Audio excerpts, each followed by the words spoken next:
think we're live. My name is Sana Brado. I'm so happy to be here with all of you this morning. Well, anyway, it's morning in Spokane, Washington, where I'm coming from.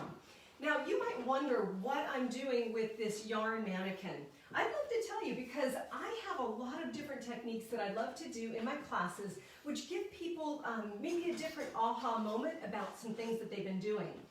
This is called shape shifting.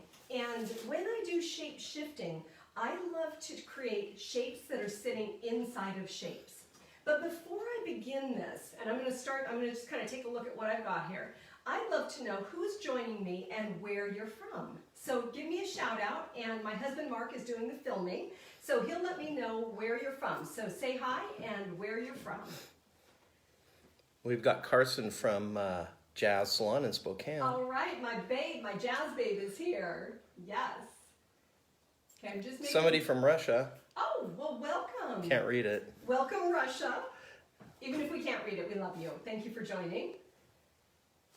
Zoe from Spokane. Some from Spokane. Okay, what I'm doing right now is I'm going in and making sure that I have a square layer haircut. Now, when you're working with a square layer haircut, you're creating some fullness on the sides and then a little bit of a narrowness in the bottom of the shape. What I want to show you first on my mannequin with the yarn, and then second on an actual mannequin, is how you can actually shift this shape by creating another shape with texturizing, literally inside of the shape. So do we have some more people joining, Mark? Oh yeah, from Ohio, we've got Tiffany Blair from Boston. Hi, Tiffany. We've got, let's see, Linda from Detroit. Gina Pond from Nashville are coming in from all over the place. Welcome. Elizabeth from Austin. Welcome. Okay. From Poland. Poland, okay. Well, I would love to know, how many of you have taken classes from me before? Like maybe just raise your hand so Mark can give me a little count on that. Okay. Awesome, awesome. Okay, we're starting on our shape shifting. Okay. So this particular haircut, as I said, is a square layer haircut. Everything pulled up 90 degrees from the top of the head. Now, let's say on the right-hand side, my right-hand side, I wanted to create more fullness because she has a narrow and long face. So if I go in and I just randomly texturize the ends, it just gives you thinner ends. What I want to do is I want to build structure inside of my shape and create more fullness. As you know, when we lift the hair up and we layer vertically, we remove weight. If we hold the hair out and layer, we're going to build up weight. So the blue strings or yarn are my texturizing pieces. So on this particular side, I'm going to drop my elevation and I'm going to create a square line inside of my square shape that was held 90 degrees vertical. So here we go. No, these are not like special hair cutting scissors in that they, I think these were my beauty school scissors. And they have a little tag on them right here that says Sana, and they were my mom's, and she used them to cut my dad's hair. Her name was Sana as well. So coming in, Mark, you look like you have a question back there you want to tell me. No? Okay, wait a minute. Coming in, and I've created a square inside of my shape. So the black hair is up here in my layered pattern. And when we drop this all down, and you line up our pieces, you can see what the shape, the texturizing creates inside of my actual haircut. So this is to develop fullness in the hair. So whenever you drop your elevation and you're working off of the side of the head in a texturizing pattern, you're going to create fullness on the top because literally you're creating some graduation in the hair, building up some weight. On the left-hand side, let's say she has a really wide face. And what I want to do is I want to narrow it out and I want to give her a little bit narrower shape, and so it sits a little bit closer to her head. So once again, all of the hair was held 90 degrees from the top of the head, so 90 degrees vertical. Now my texturizing pieces we are going to create more narrowness in the shape. So I'm going to hold this up, but instead of cutting square, I'm going to work to an increase in length. Okay, so I'm going to go from short to long, which is going to reduce more volume in the hair. Okay, so there we have it. Inside of our square shape on top, I've placed an internal texturizing pattern that goes to an increase in length. Drop that down and look at the difference. I'm going to actually shift all of the black here back just to see, so you can see the difference in the internal shape. Does anybody else out there play with different types of medium when you're working with hair, like construction paper? I've done construction paper haircuts. I've done haircuts with plants and grasses and yarn, of course. So I'm just putting these back, and then let's do that on this side too, all the black. Because when you're texturizing, you really are creating a new shape inside of your haircut. That's why texturizing can either really enhance a cut or it can destroy a cut. Look at the difference in those two patterns. Just by changing the elevation, this was held out at 90 degrees and cut square, and then this one was held up at 90 degrees and cut to an increase in length. And that's the difference that you get. So when you're working a haircut pattern and you're working around the head, you have to be very conscious of what you're doing with your texturizing and where it's going inside of that cut. Now let's line all of these up. Once again, if you're just joining me, what I'm working on today is I'm working on a concept that I love to call shape shifting. And shape shifting is putting a haircut inside of another haircut to change the effect and create a different shape. Let's see if I can get these to line up so you can catch a screenshot of this. Use a little bit of my working spray from KMS. It's a great spray for working with the hair so it doesn't get all crunchy. Works nice with yarn. Now in texturizing, you never want to texturize your shape all the way through to the top layer. So you can see how I left the black string long. I've got a couple of T-pins here. We have a Susie Goldenberg who says she used to braid grass. Oh really? That's so cool. I know we can do so many different things, and I'll bet during this time of, what should we call, quarantine, isolation, safe distancing, all of that, that we as artists have done a lot of different things that maybe, we haven't done for a while. I know I did a whole series called, well, I guess it was just a creativity series where I did everything from beehives to finger waves to, gosh, what else did I do? Roller sets, like a hot roller set with Charlie's Angels. So there was a 70s vibe. Thank you, Mark. A 70s vibe going on. And it was just so nice to have the time to create, because so many times when we're in our busy schedules, we don't have that time to actually create and enjoy our art. And it's been a wonderful journey, but I'm ready to stop enjoying my art and get back into my salon. I think that we're going to be back in a couple of weeks. I'm up here in the Washington area, so yeah, we've got a little ways to go yet. We have a question from Dale Jenks. Hi, Dale. He wants to know if you're bringing back the Sonabrado signature cut this fall. The Sonabrado signature cut will be back in full force, Dale. Yes, yes. So for those of you that don't know what that is, on the show circuit, Dale travels with us, and he is always first in line to get his Sonabrado signature cut. So, okay, so if you guys want to grab a screenshot of that really quick, you can see the difference in the buildup of weight on this right-hand side versus how the decrease in weight on the left-hand side would give you a different effect. So is everybody getting that? Okay, moving on to showing you on an actual person. Well, not person, but mannequin, because we can't work on people. So those of you just joining us, what I'm doing is I'm creating a difference from one side to the other, and I'm going to be increasing my fullness above the cheekbone on this side and decreasing the volume on my left-hand side, simply by changing the elevation and how I'm holding the hair. I'll be freehand slicing and working through with my exact patterns that I used for not my pattern, but my partings, thank you. My partings that I used inside of my haircut.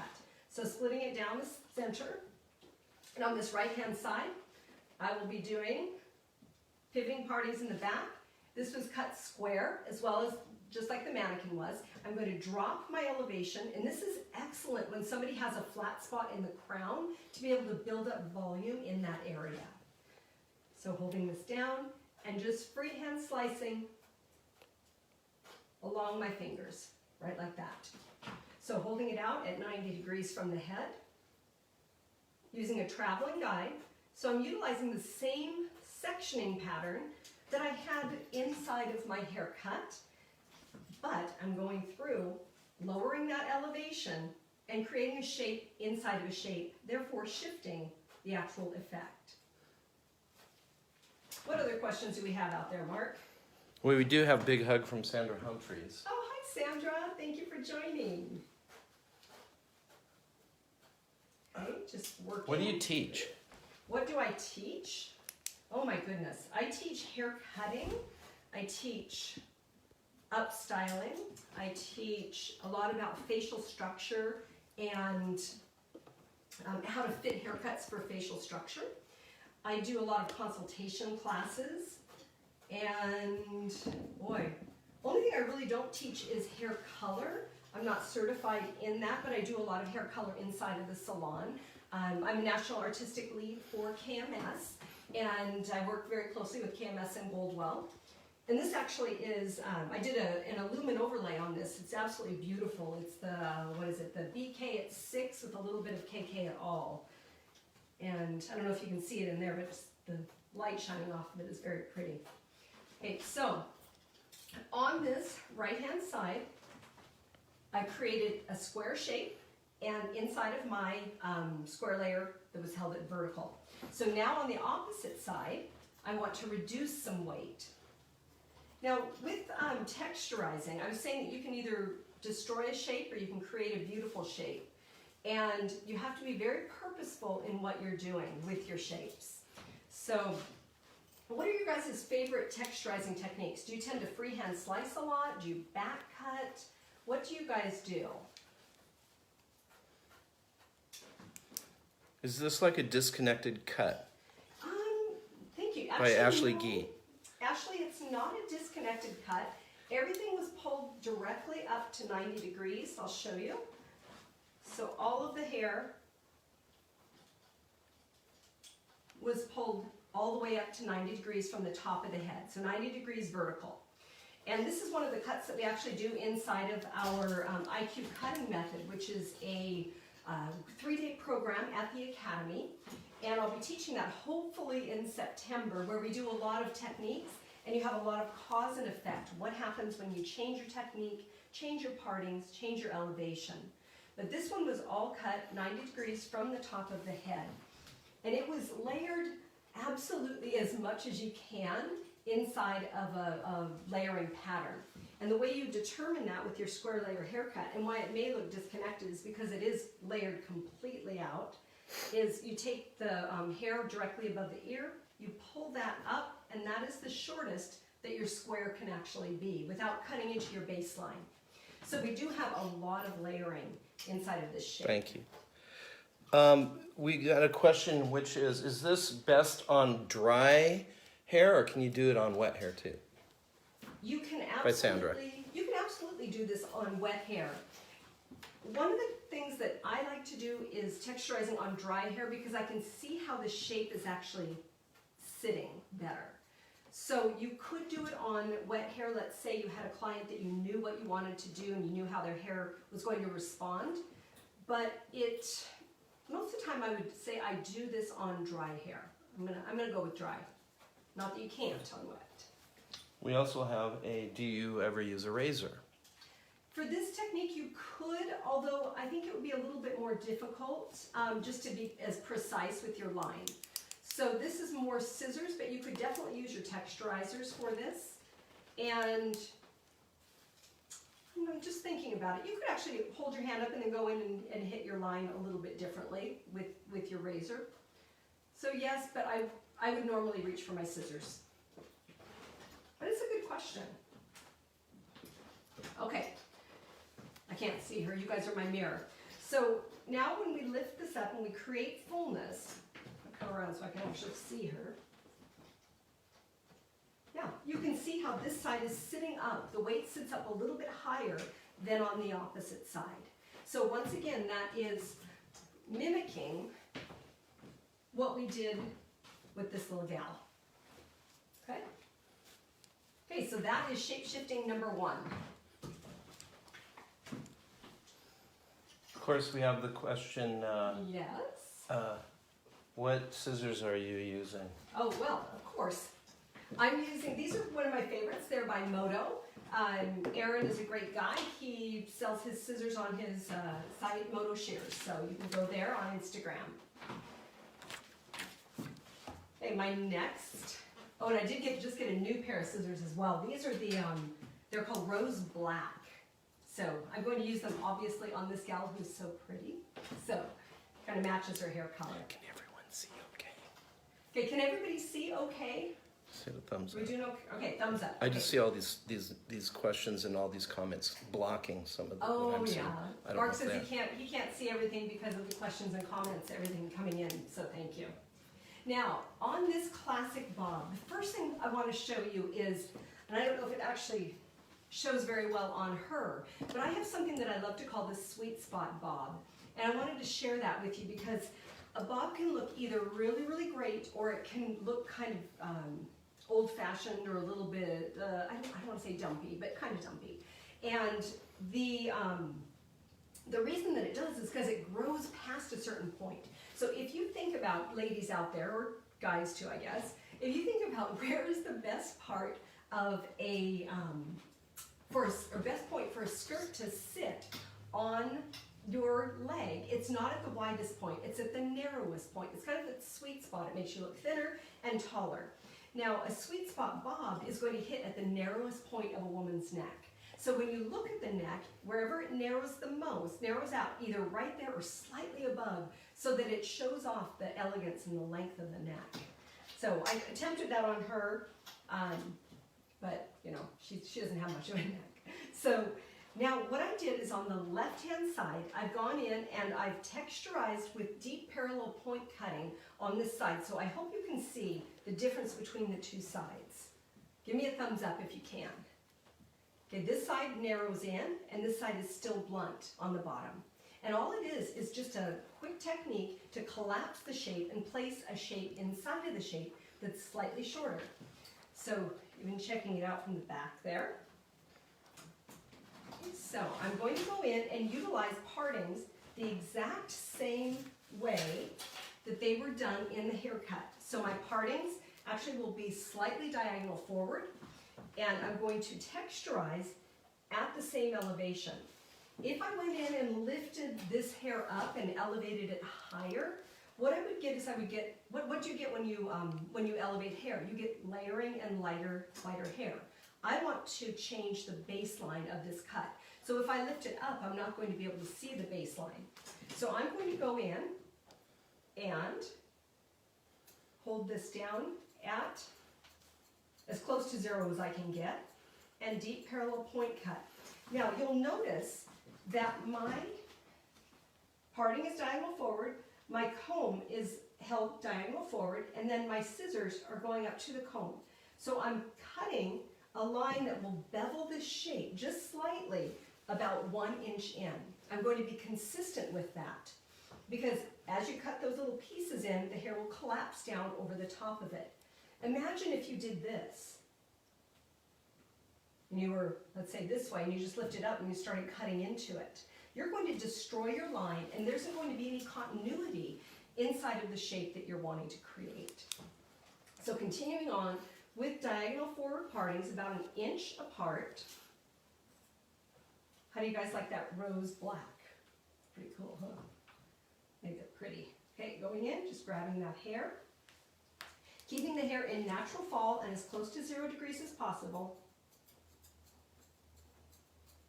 Now you're always going to want, most of the time, unless the person has really straight hair, you're going to want to go in and flat iron the hair before you do this. And I used the Thermoshape, 2-in-1 from KMS to protect the hair and also give a little bit of shine. But before that, we have a new product called Add Power. I've never seen anything like it. It gives so much shine and helps control static, which I had no idea that it did that, but it really does.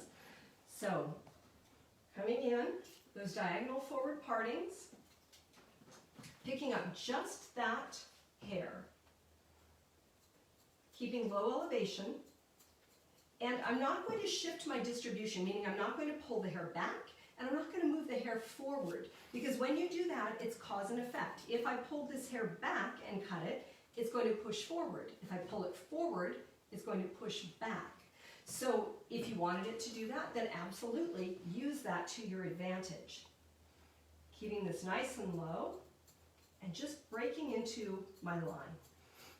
There's a question from Kellen Jordan, who's wondering if, do you blow dry and flat iron, smooth it to do this technique as a detailing?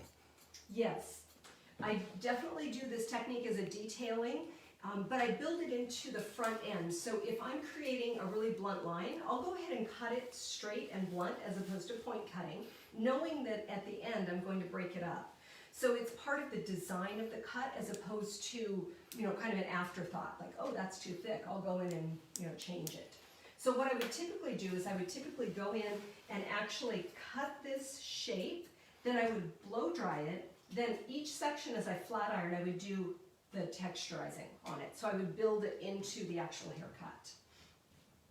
A little bit more in the front, because for some reason this particular mannequin has more hair in this front area than any mannequin I've ever seen. Her fringe area and everything, so kind of an interesting one. What mannequin is it? This is the Ms. Grace from, I don't even know where it's from. It was one of the ones we used on our own tour. Ah. Which we do these on tours, well, we used to do them, hopefully we'll do them again, where we go around and we do hands-on styling and cutting through KMS and Goldwell. It's really fun. Okay, you see how much density there is right there? So if there's more density, definitely go into that area more. Okay, a couple more sections, and then you'll be able to see how beautiful this looks with that, just that little bit of bevel. So if somebody has a really wide jawline, it'd be great to just cup it in. They want a bob, but you're like, oh, your jawline's kind of square. We don't want to create too much fullness. Leave it slightly longer and then bevel that shape. And this could be done with your texturizing scissors as well. The more parallel you keep your scissor, the less hair you take out. The more you angle your scissor, obviously the more hair you would take out. And I've done that before too, where I come in and actually take out some big chunks if you wanted to see a different type of movement. What other questions do we have out there, Mark? Well, how about who are your mentors? Ooh, who are my mentors? Oh my gosh. That is such a great question. I've been doing hair for, my husband likes me to say, over 20 years. Over 2 decades. A little bit more than that. And I've had the opportunity to work with some amazing artists. My first mentor was Sam Mercado, and I worked for him for a number of years and still is a good friend of mine. Sharon Blaine, Vivian McKender, Guy Mascolo, James Morrison, Robert Labetta, Philip Wilson. Oh my God, that guy's amazing. So there's so many incredible people in our industry that if you start studying and especially looking at some of the history, it is such a rich, rich history we have. Okay, We do have can you do the same technique on curly hair? Oh, if they were going to wear it straight most of the time, you could do this on curly hair. I tend to, if somebody wears their hair curly 50% of the time, straight 50% of the time, I would cut it as a straight haircut, so I would do exactly the same thing. If they wear their hair curly more than they wear it straight, I don't know that I would probably do this. I would probably, I don't know, because I don't like to thin out the ends of curly hair all that much. I don't know about you guys, but I like it when there's a little more structure to the ends of hair when it's curly. So that would be maybe a determining, be determined by the amount of time they wear it straight. There's a lot of questions coming in. I know I can't have you answer them all. I've got a question is, what do you do if the client has thin hair above the ear? In thin hair above the ear, is it this structure of a haircut, or to create more fullness? I would assume you're wanting to create more fullness. I wouldn't freehand slice. I would probably do a little bit of a notching technique, very fine. You can still place shape inside of shape with really fine hair. It really depends on the cut, I think is what I would have to say. I'm going to work on short hair next, so maybe you'll get a couple of answers in that. But there we go. Can you guys see that now both sides are cupping in, and it just has a really beautiful bevel to it? Thumbs up? Okay, awesome. Okay, let's move on to our next, unless there's any more questions on her. I love this cut. Should I get it? What about the color? Oh, what about the color? Ooh, you wanted to know about the color? Well, I asked that question. My husband wants to know about the color. This actually, she was a blonde mannequin, and I was going to just tone her with 9GB and just give her a nice, pretty look. And I decided to throw in a couple mils of 700 at GK, so I got a nice peachy, beautiful color. So. Okay, next girl. Okay. So, I'm going to be sharing a couple of different things with this particular cut. And I went in and created just a short little haircut with a little bit of graduation in the back, working into length and through the front. So, I'm going to show you now how to create actually a little hole right above the ear area that will allow someone that has more hair, or even just a lot of hair right in that area, to be able to tuck the hair behind their ear and create a little bit of space there. So I'll be using my texturizers for this technique. And what I'm going to do is come in right above the ear. And like I said, this particular mannequin has more hair than any mannequin. This is another Mrs. Grace that I've ever seen. So right around the hairline too in the front. I'm going to come in and create a little chevron or a little V shape and clip the hair out of the way.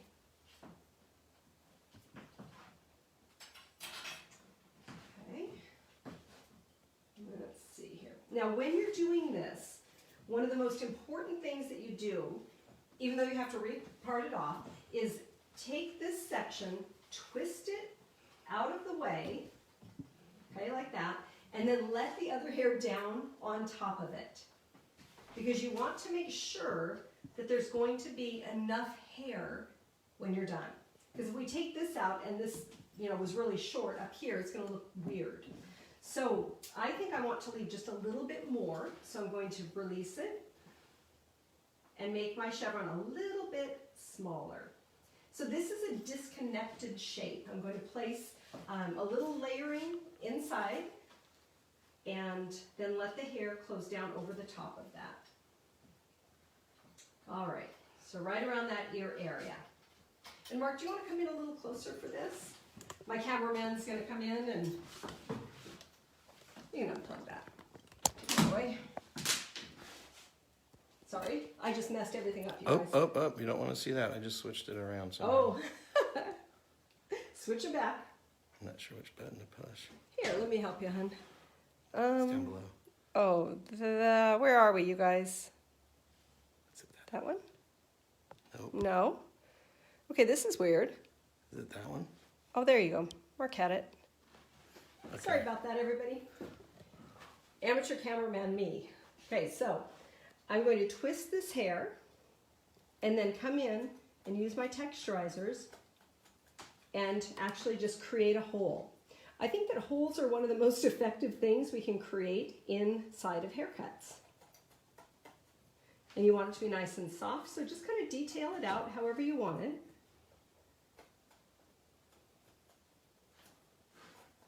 And then I like to call this a curtain, and we just close the curtain down over the top of that hole. And this allows someone to keep the length over the ear area, but reduces that bulk. So if somebody has, like I was talking about, a little bit wider face, and go a little bit more right here, then you can come in and detail that out, leaving room for the hair to actually be able to tuck behind the ear.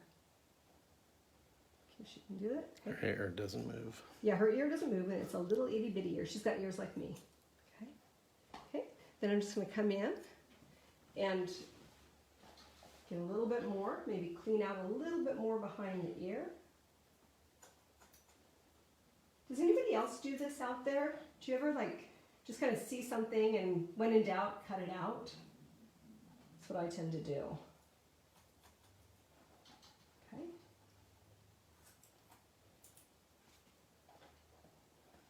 Kind of like We've got to that. like it. Nice, amazing, You cool. like that? Good. Yeah, and then so we've got the little curtains over the top of that hole, and this grows out fine. It doesn't really cause any problems. So it just grows back in, and then you've got that hair that goes over the top, nice and soft. Marnie says that's one of her favorite techniques she learned from Thanks, Marnie. Get a little bit there. I think so much of our work is done after we've created a structure. We create the structure, and then we go in and we're like, okay, this needs to change a little bit. I want to detail this out, and so it it creates just a piece of interest in there. And what I tend to do in my videos and a lot of my classes is we'll create a shape, and then I show you how to detail it and personalize it. And on my Instagram, I have tons of like little tricks like these that I love to do. You can follow me as @Sonabrado, and Is that Instagram? yeah, on Instagram, and kind of see some of the different things that I like to do.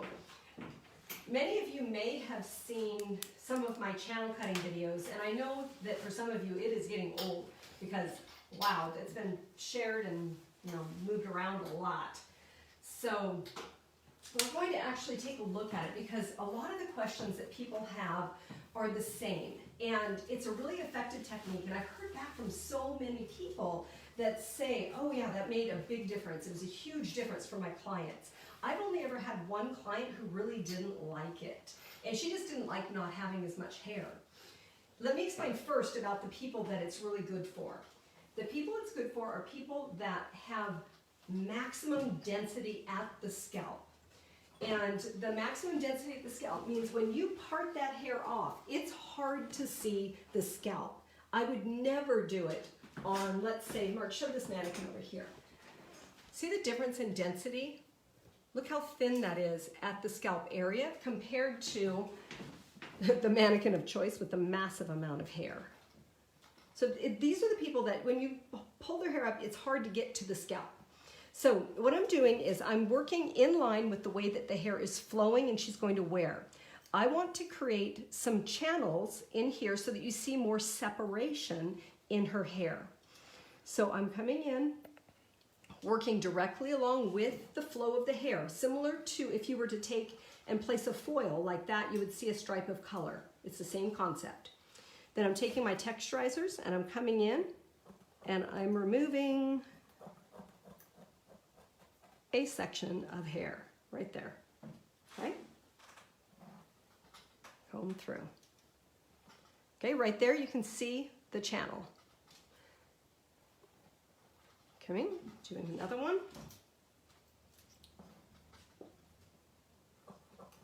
Right along. Now, do you do this in the crown area? No. Simple mathematics there. You just don't do it. Don't do it in the crown area. Only do it on really dense hair. The grow out is not a problem because when you look at someone's hair growth, their hair does not grow straight out from their head. Usually it grows in a growth pattern. If somebody had extremely strong hair and it grew straight out from their head, I wouldn't do it. I would do a different texturizing technique.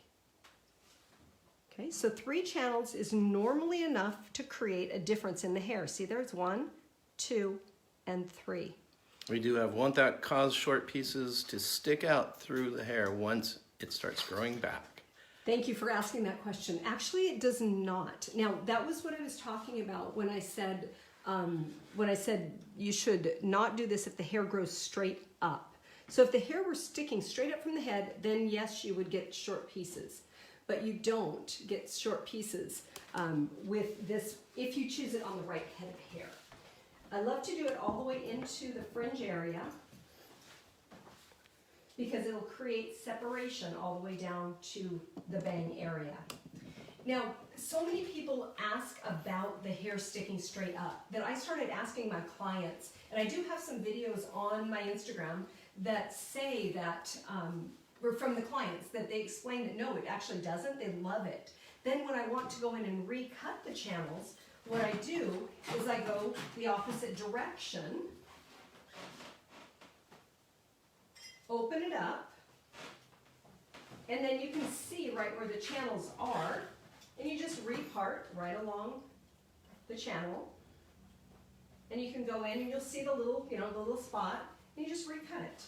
But people ask for channels, when somebody gets this particular technique, they love their channels, and so they are always asking for it.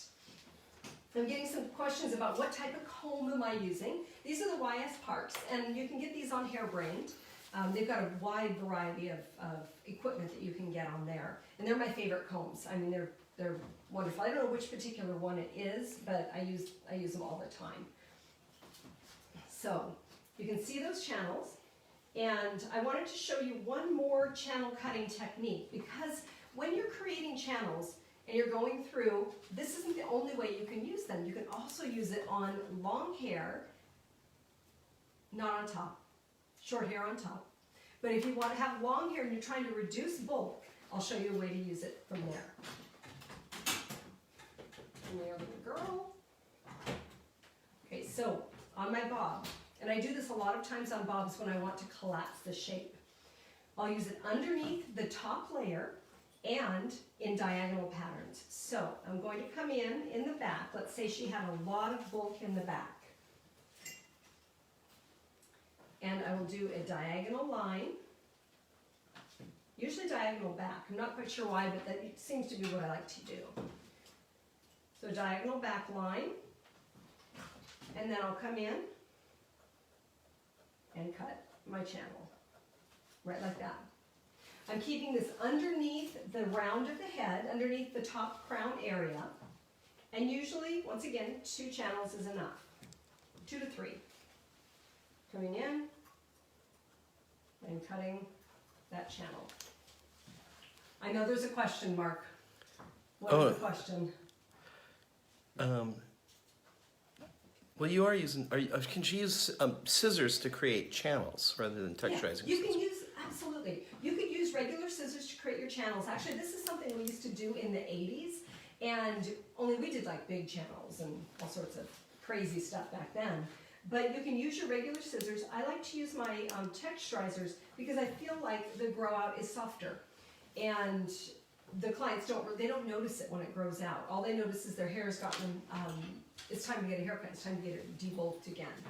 So 3 channels, and the hair, when you ask the client to feel that, they notice a complete difference in how it feels for them. So once again, keeping them underneath the crown area. You can do these on short hair down in the nape to give definition. You can use them on the side of the head if the hair is too full, in a vertical pattern. I'm going to go back to the laundry. Are you cutting the hair you're holding or the hair that is hanging free? Yes. You can do either one. Sometimes I'm on one side versus the other. The only thing you don't really want to do is you don't want to hold it really tight. You're like real tight, and then try and cut it. I usually will loosen up a little bit, which gives you a little bit of room. Also, one more thing is make sure your scissor is perpendicular to the hair. You don't want to turn it parallel.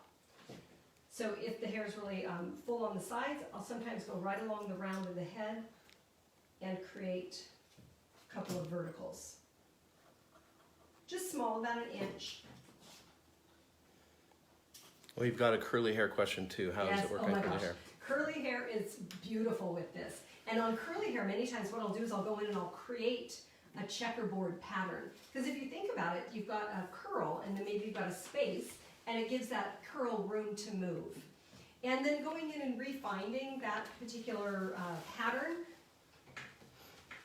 I mean, it's not that hard. It grows out really gentle and soft.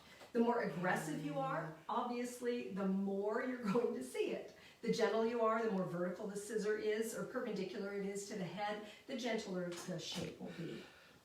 How do you explain this technique to the client so they aren't like, holy shit, you scalped me? Thank you for asking that. I always explain what I'm doing first. And usually someone that has that much hair, they want to get rid of hair. And the clients that I use it on, they say it allows their scalp to breathe. They get more air at the scalp. So this is not for someone that is concerned about density of their hair or wants to keep their hair super thick. It's great on short pixies. So that's usually where I use it. Or like I just showed you on the bob, underneath just a few channels. Okay, for detailing this out, and you really can start seeing the channels, I'm using the molding pomade, just a little bit. And then you really start to see the development of the texture in the hair. How long did it take you to master this technique?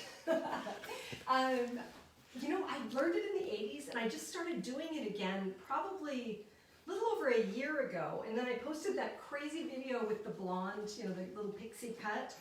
And now, I mean, I'm just doing it on everybody, and so many people want it. And I've actually had people bring that in and say, I want you to do this. I'm like, okay, got you.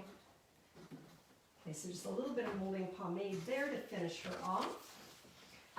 One really important thing with channel cutting is do not do it on the part line. Corinne Brown, I don't know if you're out there She's anywhere, on there. but I still apologize for that one. I put a channel right on her part line. She ended up shaving her head. So don't do that. Don't put it on the part line. Yes, we still make mistakes after this many years in the industry. Okay, so we've gone over quite a few different things today. I've gone in and shown you, Mark, do you want to bring the little camera over here?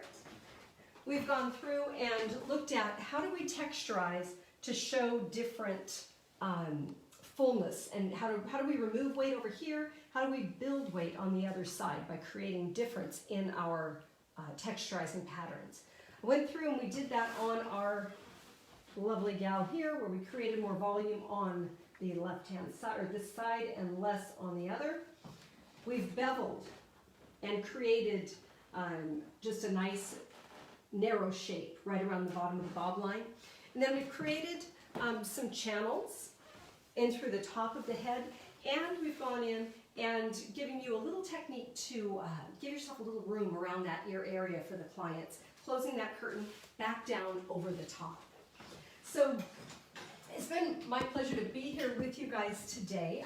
Please join what is it? The 12th, I think. No, Friday the 15th. Today's the 12th. So this coming Friday, my good friend Stephen Picciano is going to be on doing some color for Goldwell and sharing some great information there. My name is Sonobrado. You'll find me at Sonobrado on Instagram. And it was an absolute pleasure being on Hairbrained. Thank you so much. See you guys later. Oh, one more thing before I stop going live. This will be posted on Hairbrained and on my Facebook site.